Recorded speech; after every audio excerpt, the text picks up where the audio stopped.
네, 여러분 안녕하십니까. 민족의 스승월남 이상제 5권, 그리고 한국정신문화연구 시리즈 4권, 지금 현재 백석대학교의 신학과에서 교재로 쓰는 기독교 찬양학 1권, 다른 것도 또 있죠. 한국인의 정신문화와 인성학 연구 통론 6권. 그건 여기 지금 교정본이 갖다 주고 내가 복사를 해놨어요. 여기 있고요. 지금은 월남 이상제 선생 일대기 5권을 읽는 중입니다. 4권을 읽었고요. 5권째 마지막 권 1부에서 4부까지를 읽었고요. 아직 영상은 올리지 않았습니다. 4부 읽어놨고요. 14부 박미소 어린이와 같이 읽어놓았고요. 15부는 대청댐에 가서 우리 어린이들과 4명과 같이 저는 그때는 빠졌고요. 그리고 읽어놓은 영상이 편집돼 있고요. 그 5권, 5권째의 제 5권의 5부를 읽을 차례입니다. 5, 6, 7, 8, 9, 10, 11, 12, 13 9부가 남았어요. 근데 오늘 제가 요 무선 마이크를 샀습니다. 이거 기분이 참 좋은 사건이에요. 소니 UWP-D111이라고 하는 건데 최신형이라네요. 요즘에 아주 나온 제일 좋은 방송국용이라고 해요. 방송국에 보면 이런 핀 마이크들을 꼽고 나와서 방송하는 것을 여러분 많이 보셨을 것입니다. 제가 이 핀 마이크를 꼽았는데 참 나이 들어서 지금 제가 무슨 저는 방송인도 아니고 핀 마이크도 사고 그리고 이걸 꽂고 제가 지금 앞에 놓고 있는 것은 이거는 이렇게 뒤춤 허리춤에 혁대에 차요. 그리고 이걸 소매 옷 속으로 넣어가지고 여기다가 살짝 꽂아요. 또 혹은 이걸 칙칙 감아서 이렇게 들고 다니면은 인터뷰할 때 이렇게 여기 마이크 봉이 또 이제 여기 와서 이렇게 붙어요. 그러면 이걸 둘둘 감아서 이렇게 하고 리포터들이 들고 다니는 거 여러분 보셨죠? 저도 많이 봤어요. 이렇게 하고 들고 다니는 거예요. 그러면 요거 하나 가지고서 한 5명, 6명이 다 말이 들어갈 수 있어요. 저는 이것을 이거는 송신기고 카메라에는 수신기가 붙어 있어요. 오늘 이게 첫 개봉하는 것입니다. 저는 기분이 아주 좋아요. 오늘 이거 어렵게 샀습니다. 어렵게 샀어요. 일단 하여튼 한현규 아빠가 카드로 사인을 했어요. 이제 제가 이걸 이제 할부를 갚을 능력이 있거든요. 왜냐?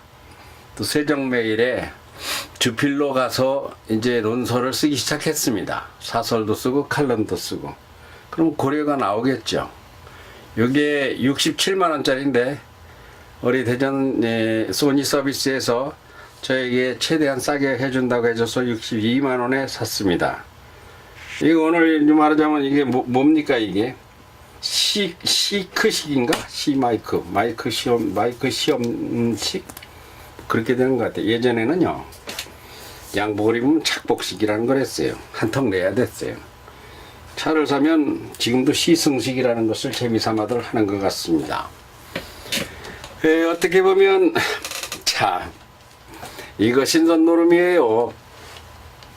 어린아이들 초등학교 3, 4학년 어린이들, 남녀 어린이들 이제 둘씩 됐죠. 미소, 현규, 운경이, 희원이 이렇게 이제 4명 어린이 직속 제자를 두고서 책이나 쓰고 영상이나 찍고 이렇게 책이나 읽고 복지자로 썩는 줄 모른다고 다들 부러워해요.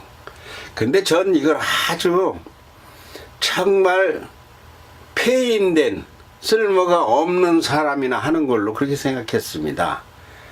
처음 책을 이렇게 낼 적에는요, 이 책이 나오면 대단히 이게 무슨 어마어마한 그 뭐라고 할까요? 빌딩 한 채가 들어오는 걸로 알았어요.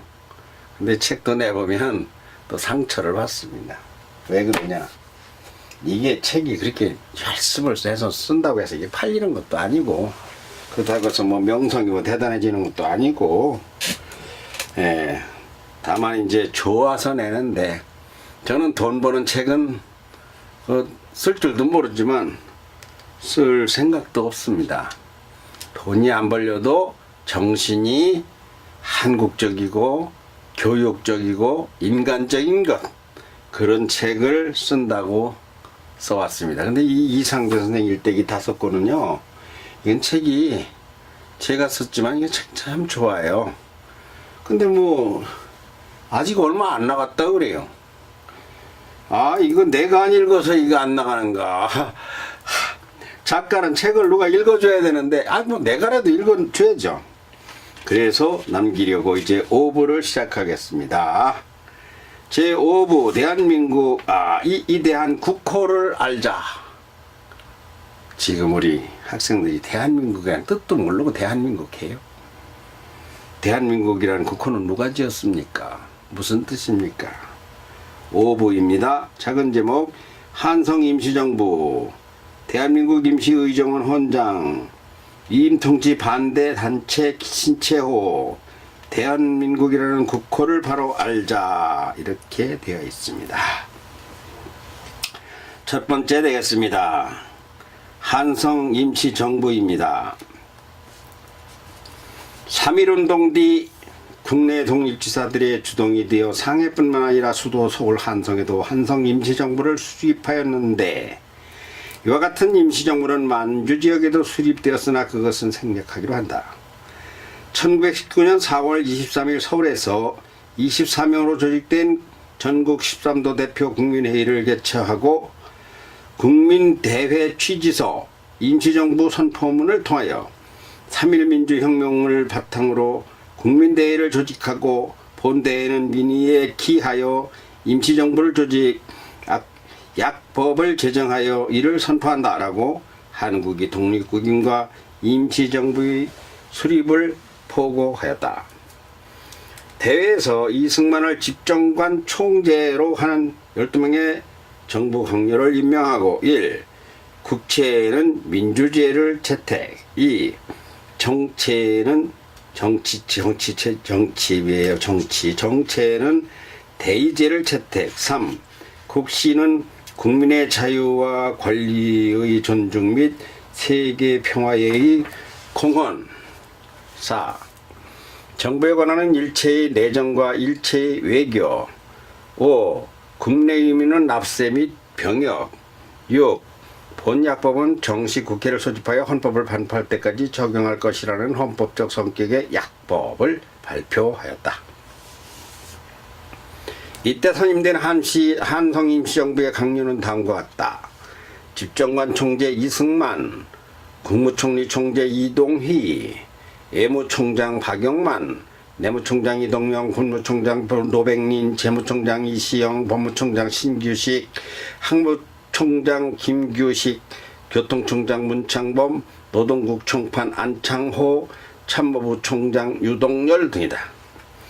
그러나 한성임시정부는 준비위원회 위원인 독립운동본부의 한남수, 홍면희, 김사국, 이민태, 이강 등과 종교대표로 참여한 안상덕, 이용, 박용희, 이규갑, 김규, 이종욱 등이 실질적인 산파역이 되어 탄생하였다. 이들은 1919년 4월 2일 인천 만국공원에서 임시정부의 수립을 선포하기로 결의하였으나 그 뒤 국민회의 장소를 서울 서린동, 종로 서린동 중구교류점 봉춘관으로 변경하였으며 4월 23일 선포일에는 서울 곳곳에서 전단이 뿌려지고 학생 시위가 벌어지는 가운데 이때는 일정시대입니다. 일부 상가는 철시되었다. 한성임시정부의 수립은 당시 UP통신이 국외에도 전파하여 그 약법이 채택한 민주적 정치제도는 미국 등 서구 제국의 관심의 대상이 되었다.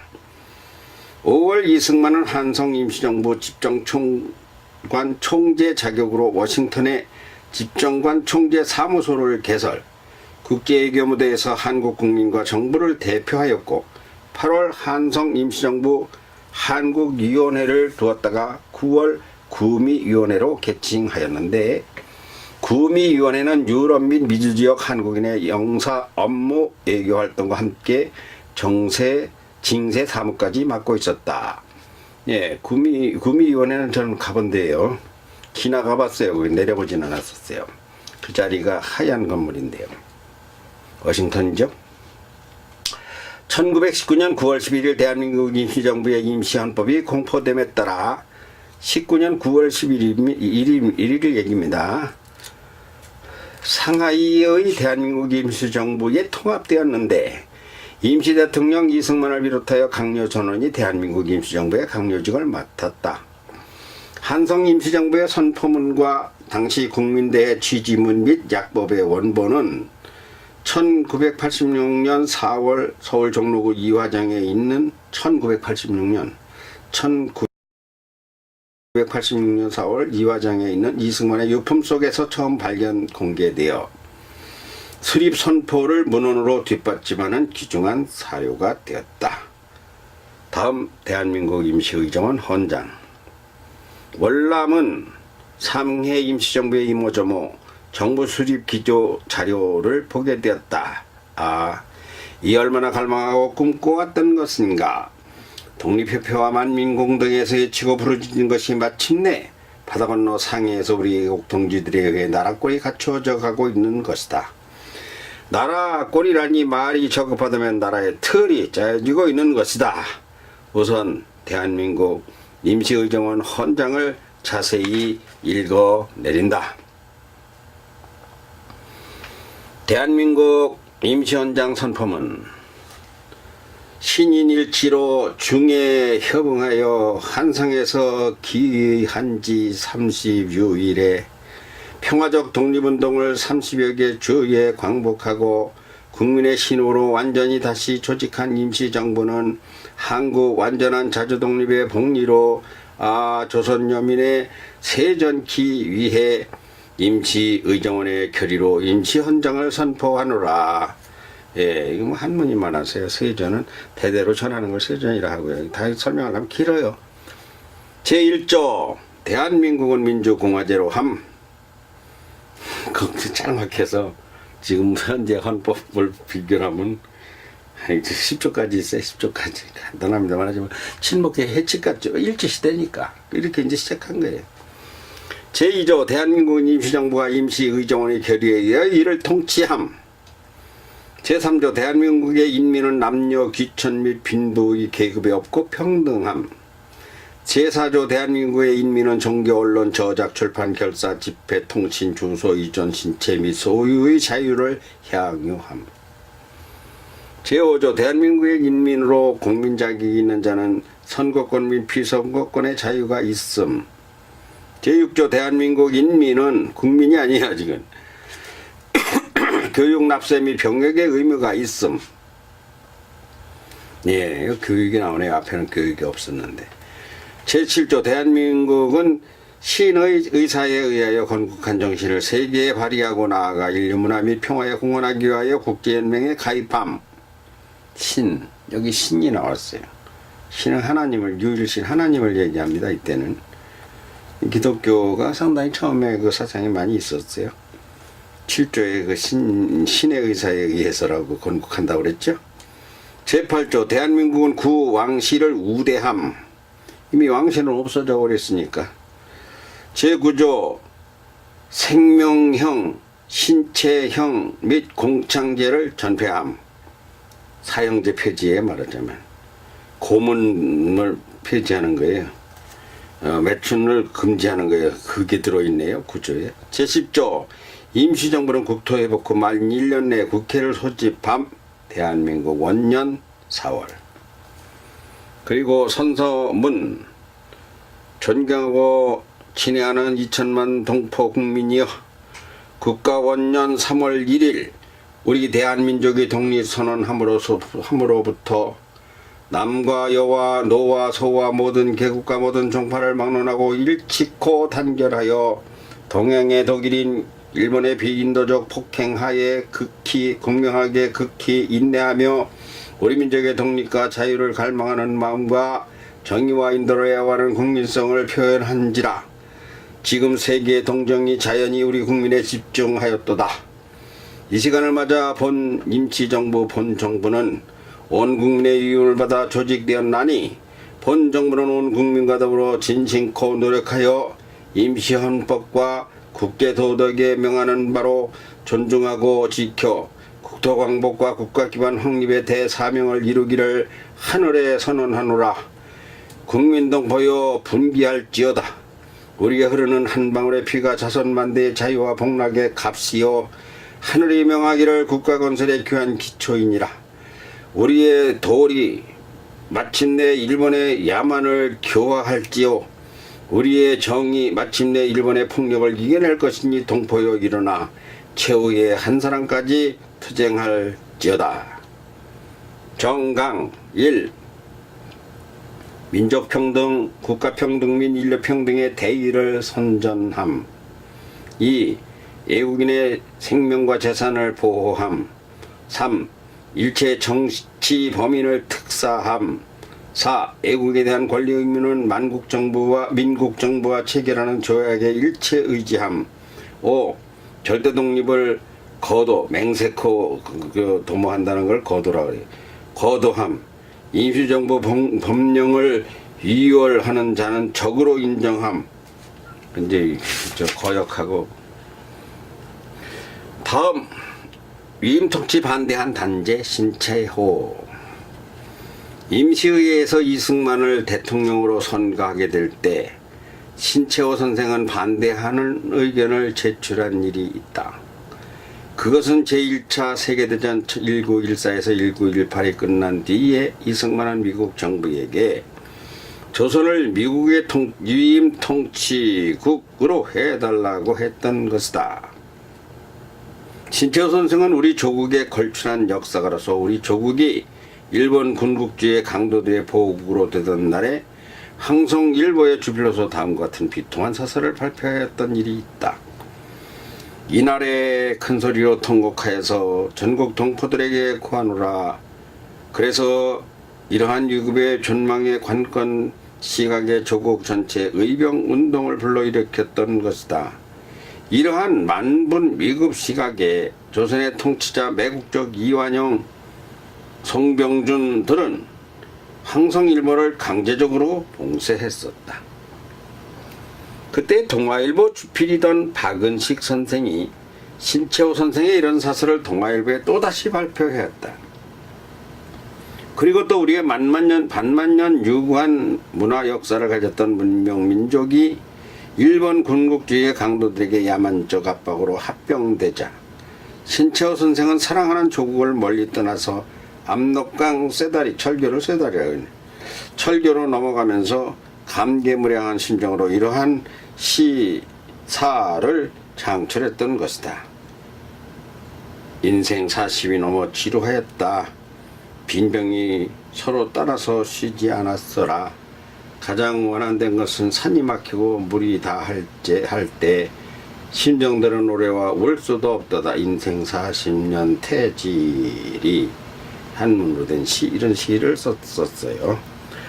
그 뒤에 신채호 선생은 해삼위는 블라디보스토크를 해삼이라고 불렀어요. 애로 암행해서 거기에서 해조 신문의 주필로 되어서 이리저리 한 나라들의 신문 통신을 통해 이승만의 무치한 위임 통치 제안을 반대했던 것이다. 그래서 당시의 의원들 중에서 신채호 선생밖에는 이승만의 위임 통치 제안을 누구도 이해하지 못했을 것이다. 그러므로 이승만 대통령의 선거 제안을 그대로 통과하였던 것이다.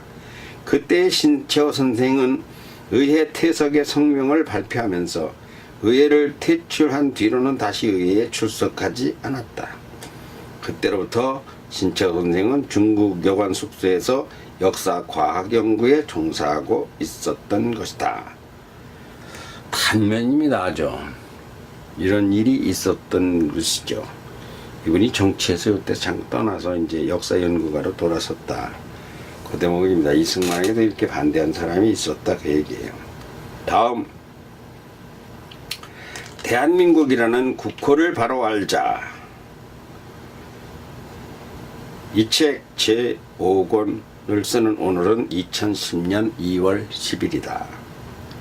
이제 18일 후면 3.1운동 61주년을 맞게 되고 대한민국 임시정부 수립 91주년을 맞는다.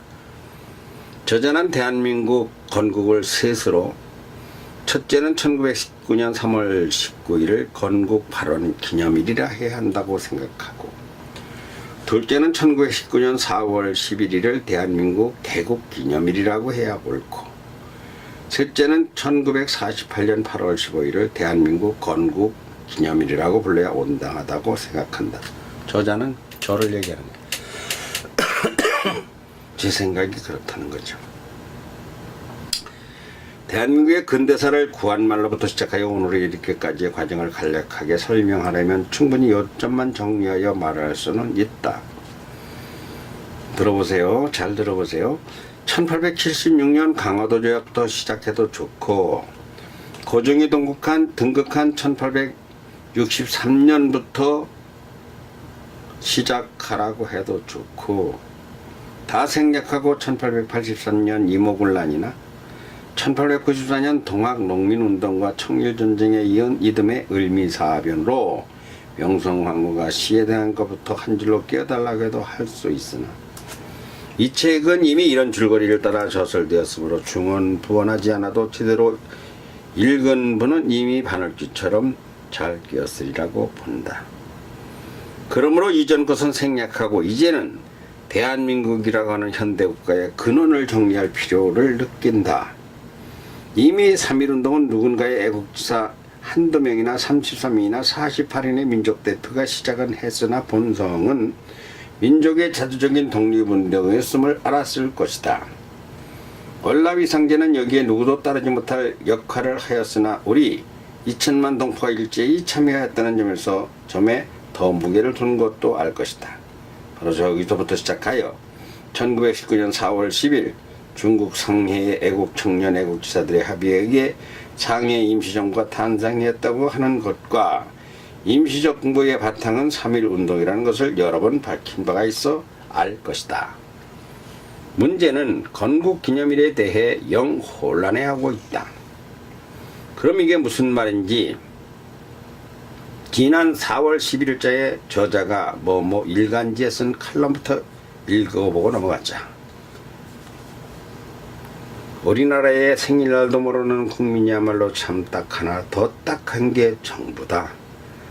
지난 1990년 노태우 정부에서 4월 13일로 정하였기 때문에 맞는지 틀리는지도 모르고 그냥 오늘 4월 13일을 대한민국 호적상 생일날로 알고 있으나 4월 11일이 맞다.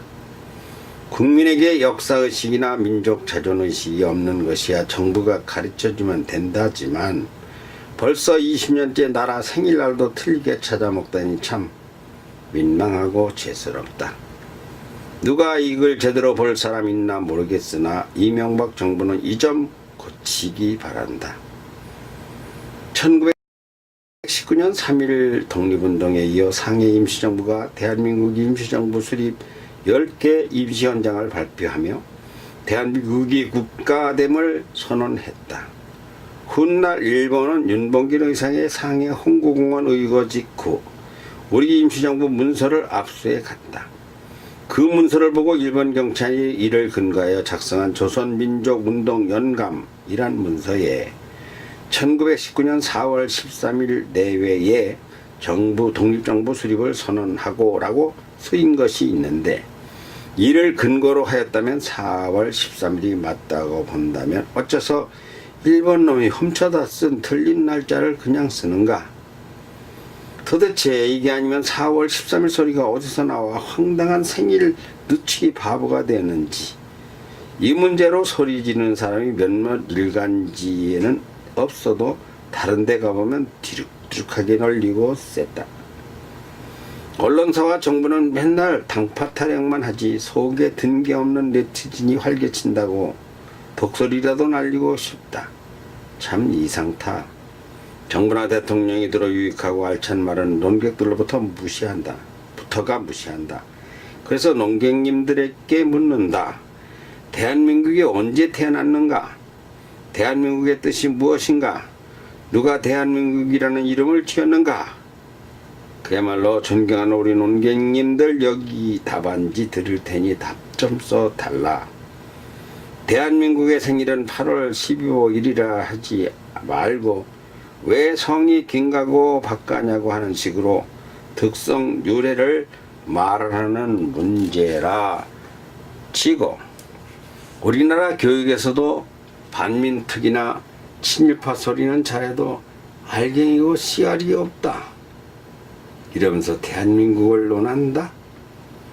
대한민국이란 말은 임시정부가 처음 쓴 말이다.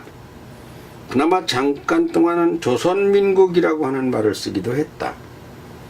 제2 47년에 장수임금 고종이 제2 34년차를 맞은 1897년 연호를 광무 원년으로 바꾸면서 처음으로 대한이라는 말을 썼으나, 유래는 중국에 한나라가 있었고 삼한이라 하여 진한 변한 마한으로 쓴 바도 있으나 다르고, 고종 때는 민국이 아니라 대한제국이었다.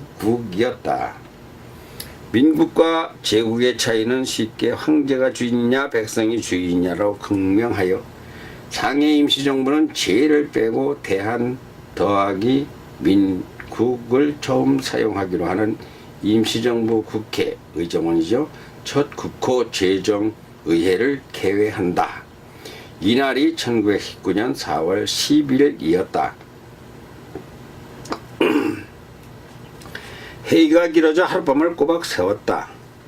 어디서 모였는지 장소는 김신부로이니, 김신부로, 이게 두 가지 자료가 있어요. 김문신로라는 자료도 있어요.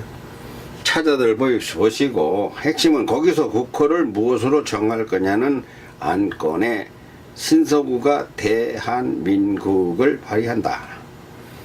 대한이란 고종이 제국 때에 쓴 바 있고 나라가 망한 바 있으니 아니라고 반대한 사람은 여운형이다.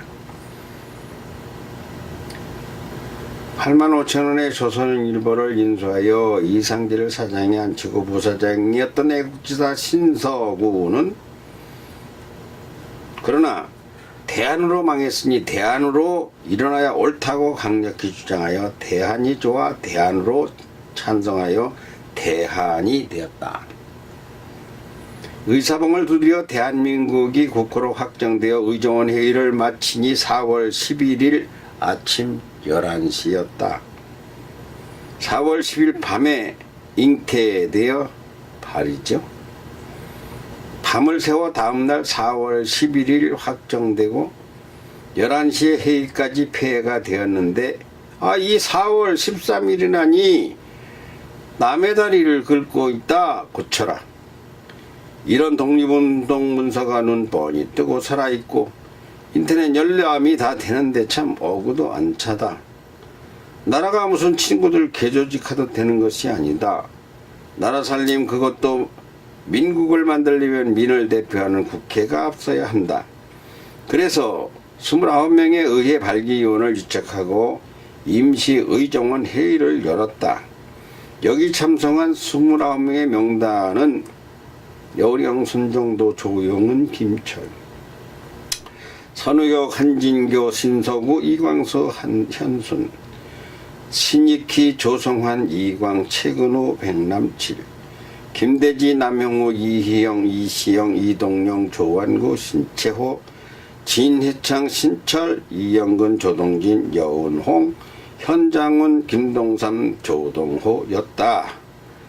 저자는 또 아주 오래전 일찍이 왜 대한이라 했는가를 찾아보았다. 혹자는 손바닥만한 반도국가가 소한민국도 아니고 무슨 대한이라 하다니 가짠다고 생각한다면 참 개념 없는 소리다. 대한 제국이 대한이라고 하면서 미국 땅이나 러시아, 중국보다 땅이 크다고 대한이라 했겠나? 그렇지 않다. 왜 땅밖에 모른다지? 대한민국에서의 하는 땅과는 아무 상관도 없는 말이다. 유치하게 나라 이름에 무슨 땅이 크다고 해요. 대중소를 따지며 이것도 구분할 줄 몰라 대한이라 했겠나? 이제 무식에서 벗어나야 한다. 알고들 계시는지. 대한민국 할 때의 대한이라 하면 순우리말로 해석하면 대단하다 할 때의 대여서 클 때 할 때의 대자가 아니다. 땅 얘기는 잊고 빼라. 대한이란 출중하게 뛰어나다 할 때의 훌륭하고 존귀한 나라라고 할 때의 대자다. 우리나라가 큰 나라라는 뜻이 아니고 소중하고 귀하고 뛰어난 나라라는 뜻이다. 국민성이 착하고 예의 바르고 똑똑하고 널리 사랑하며 따뜻하여 서로 돕고 나누며 사는 경천 애인 플러스 홍익인간의 정신이 존귀하고 출중하여 우리 조상미의 정신이 귀하다는 뜻이다. 한자 수준이 초딩이면 이런 게 보이지를 않는다. 대한민국이란 국호는 이러한 우리 국민성과 미래 지향성과 평화로운 인간 정신이 담겨진 세계 유일의 자존심과 애국 정신이 가득한 자랑스러운 나라 이름이다. 그러니까 대한으로 망했으니 오로지 대한으로 일어나야 한다는 분이 신석우의 주장이었고 임시의정원의 의결 의사봉을 친 이유다. 대한민국 우리나라 이 숭고한 이름에 큰 영광이 무궁하여라. 여기까지 잘들 읽어 들어 보셨으리라. 그러므로 3.1절과 4월 11일과 8월 15일은 분리하여 명료하게 새겨들어야 하고 바르게 이해해야 옳다. 그래서 영원 무공토로 우리 대한민국의 헌법에는 3.1 정신이 뿌리를 내려 마땅하고 현재도 그러하고 있으며 향후 100번을 개정하여도 3.1 정신과 대한민국이라는 존귀한 국가에 대하여 출중하고 위대한 정신을 담아야 온당하다. 그러면 혹자는 보지 못했을지도 몰라 신문에 실린 한 편의 기사를 다시 보아 좀 더 확실하게 알기로 하자. 날짜가 어디에 있는가? 예, 조선일보 2000년 3월 3일자 이한우 기자의 취재부장의 기사군요. 국호 발안자 신석우. 제목 국호 대한민국 발안자를 아십니까? 부제 역사학자들 거의 몰라. 임정서 신석우 선생이 지한. 네, 이 사람이 기획 취재 부장이었었는데 그때 당시에 기획 취재 지금은 기획 취재 무슨 국장인가? 요즘에 이런 분이 이런 책을 여러 권 내더라고요. 제가 뭔 책을 최근에도 2권인가 봤는데 이한우 기자인데 지금은 직위를 잊어버렸네요. 내가 이 글은 그분의 원문입니다. 이 원문을 여기다 쓰기 위해서 그분의 동의를 받고 동의를 묵시적동이죠. 이메일로 보내가지고 이거 씁니다. 만일에 다른 의견이 있으면 알려주세요. 안 쓰겠습니다. 그랬더니 아무 대답이 없어 쓰고서 쓰게 되면은 그 이제 내가 이 책을 가지고 나중에 찾아뵙겠습니다. 이 책을 5권을 갖다가 또 드렸어요. 예. 기사입니다. 우리 국민 중에 대한민국이라는 국호가 언제 누구에 의해 만들어졌는지 아는 사람은 얼마나 될까? 3.1운동 82주년을 맞아 새삼 우리 국호의 창안자가 누구인가에 관심이 떠오르고 있다. 10여 명의 근현대사 전공자들에게 질문했으나 뜻밖의 모른다는 대답이 거의 대부분이었다. 서울대 사회학과 신용화 교수가 정확히 알고 있었다. 대한민국은 3.1운동으로 탄생한 상해 임시정부의 국호였으며 1948-82로 건국과 함께 계승한 우리의 국호이다. 1919년 4월 10일 오후 10시 중국 상해 프랑스 조계 김신부로에 있는 허름한 셋집 밤을 새워 열린 임시정부 첫 의정은 오늘날의 국회의 가장 중요한 안건 국호 결정이었다. 참석 의원은 29명. 처음 대한민국이라는 명칭을 제안한 사람이 신서구다. 호는 이분이 우창인데 이 우창은 안 써있네. 그러나 논란이 만만치 않았다. 이 우창 신서구 선생의 후손들을 제가 만났죠. 지금은 그 손녀딸이 저보다 한 살을 많든가 어리든가 그래요. 그 이름이 무슨 그 남자 이름 같이 되는데 그 부부는 연시성을 가졌고 그 두 내외를 제가 알아요. 왜냐하면 이분들의 그 후손들을 만나야 이런 책을 쓰니까. 이래서 이 책이 그래서 이게 제가 정말 극진한 책이에요 이게. 그 많은 애국자 민족대표 33인의 후손을 찾을 수 있는 분은 다 찾아가지고 만나가지고 철저한 취재예요. 고증 자료에서 쓴 거거든요. 그러나 논란이 만만치 않았다. 여운형 위원이 반대했다. 대안이란 말은 조선왕조 말엽 잠깐 쓰다가 망한 이름이니 부활시킬 필요가 없다는 게 이유였다. 그러자 손서구가 대받았다. 대안으로 망했으니 대안으로 흥하자. 결국 표결에 붙이기로 했고 다수결로 대한민국 국호가 채택됐다. 지금 이 기사는 이한호 기자의 기사를 제가 지금 인용한 겁니다. 제 말이 아니에요. 이거 현재는. 어떻게 많은 역사 전공자들조차 대한민국 국호의 발안전을 모르고 있는 것일까? 한 소장 역사학자는 우리 역사학계가 거시적 흐름을 중시하다 보니 개개의 사안과 관련된 인물들에 대한 연구가 부족했기 때문이라고 풀이했다. 자연히 신석이라는 인물에 대한 연구가 일반의 인식도 낮을 수밖에 없었다. 신석구는 20, 30년대 민족운동 과정에서 겉으로 화려하게 드러나지 않았지만 중요한 고비마다 결정적 역할을 했던 거목이었다. 임시의정원 의사 기록에 보면 신석구는 국호조정 말고도 임정관제의 군무부 증설, 임정 초대 총리의 이승만 추천, 임시헌장의 병역 포함 등을 관철시키는 등 초기 임정에서 영향력을 행사했다. 한국의 언론사에서 국기간 흔적을 남긴 것은 24년 30세의 나이에 만석군 부친을 설득해 8만 5천을 주고 조선일보를 인수한 것이었다. 만성적인 경영난을 겪고 있던 조선일보는 신석구의 인수로 제도약 계기를 마련했으며 사장으로 민족의 스승 월남 이상재 선생을 추대하는 등 대대적인 개편을 단행했다. 신석구의 활행은 일제하 최대 민족운동인 신간의 활동의 절정에 이른다. 27년 2월 15일 오후 7시 서울 종로 기독교 청년의 대강당에서 열린 신간의 창립총회에서 신석구는 사회를 맡았고 벽초 홍명희가 계를 선언했으며 이어 이상재가 회장으로 추대됐다. 처음에 이상재 선생이 사양하자 신석구는 신간의 회장이 되시는 거지 그렇게도 겁이 나십니까? 라며 간곡히 설득해 추대 성사시켰다. 신간의 창립 때 간부 및 발기인은 모두 51명이었다. 그중 조선일보가 사장, 부사장, 편집국장 등 9명으로 가장 많았다. 31년 5월 신간에게 해상되자 신변의 위험을 느낀 신석구는 민세 안재홍 선생에게 사장직을 물려주고 상해로 탈출했다. 신용화 교수는 아마도 전 재산을 쏟아부으면서 펼쳤던 독립운동이 별다른 성과를 얻지 못하는 데 대한 실망도 적지 않았을 것으로 분석하면서 그러나 대한민국이라는 국호조정이야말로 신석구란 이름을 반드시 기억해야 할 이유라고 밝혔다.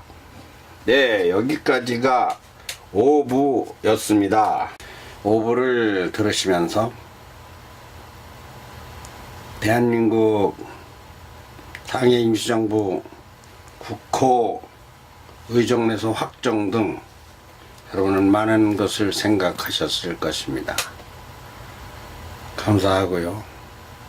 우창 신서구 선생, 여기 저 갑동, 대전 갑동 국립현충원에 묻혀 계십니다.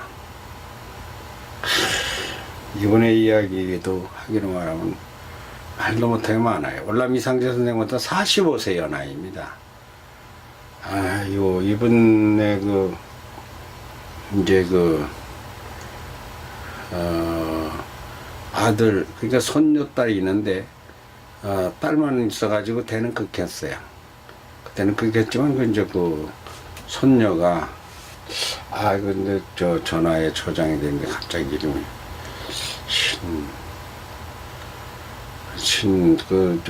여사님이 있어요.